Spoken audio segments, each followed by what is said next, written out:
Okay, so after having used the Pixel 6a as my daily driver for well over 100 hours now, a few of my previous opinions from my last video have now been solidified, and a few of my thoughts have now been proven wrong.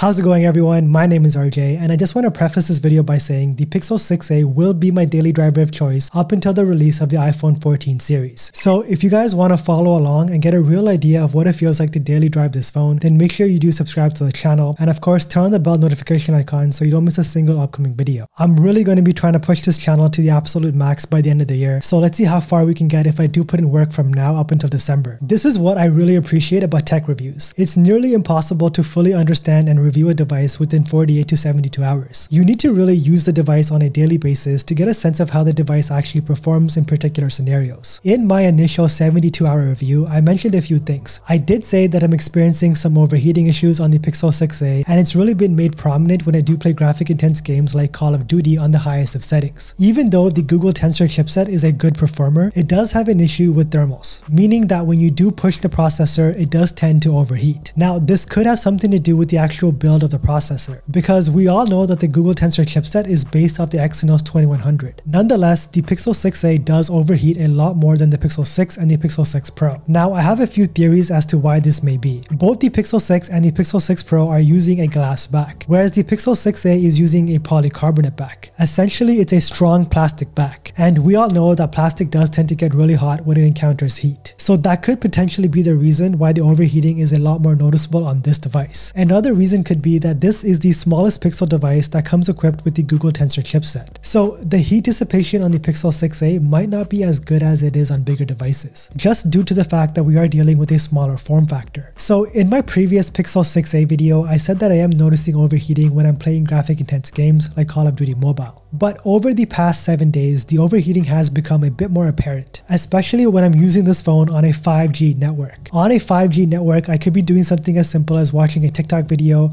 or a TikTok live stream, and the phone will overheat. Now, it doesn't get to a point where the phone becomes so hot that I do need to put it down, but it is very noticeable that the phone is overheating. Despite this fact though, the overheating doesn't interfere with the phone's performance. Even when it's running ridiculously hot, the phone does not drop frames or even lag, which I must say is pretty impressive. But yeah, I do find it pretty interesting that even small tasks like watching a TikTok live stream or just scrolling through TikTok on a 5G network does tend to put this phone into overdrive, where it does feel the need to overheat. Something to definitely keep an eye on, especially if you do live in a hot country like India. Another thing that I was wrong about is the battery life. I said in my previous video that the battery life is a little bit sketch, because I'm only getting around 5 to 6 hours of screen on time. But I also said that we'll see how it goes, because once adaptive battery kicks in and this phone really learns my user habits, I should be seeing some really good screen on times. Well, it looks like adaptive battery has already kicked in, because I'm seeing some spectacular screen on times from the Pixel 6a. And the thing to keep in mind is I almost never use a Wi-Fi network. My phone provider gives me around 45 gigabytes of data a month, so I'm pretty much always using a 5G network. Now, considering this fact, I'm still able to get around 7 to 8 hours of screen on time no problem, which in my opinion is absolutely fantastic. This is better screen on times than what I'm currently getting on my iPhone 13 Pro after updating to iOS 15.6. My screen on times on the iPhone 13 Pro has plummeted, and I mean absolutely plummeted. I went from being able to get around 8 hours of screen on time per day on the iPhone 13 Pro to now getting around 4 to 5 hours. That's how bad this update was. So yeah, if you're initially seeing some pretty poor screen on times with the Pixel 6a, just give it about a week or two and you'll be surprised at how efficient this phone really is. And that's just a testament to Google's optimized software. To think that I'm getting good screen on times despite this phone overheating for about 20% of my day is actually very impressive. There are also two new issues that have been brought to my attention within the past 48 hours. The first issue being is that some people are able to unlock their phone with a fingerprint that's not registered. I have extensively tested this on my Pixel 6a and this is not happening to me. But from what I'm seeing, it's mostly the units that were sent out to India that are experiencing this. So if you're currently using a Pixel 6a that's able to unlock itself with a fingerprint that's not registered, I would suggest waiting waiting until the August update because I'm pretty sure Google will patch this up ASAP.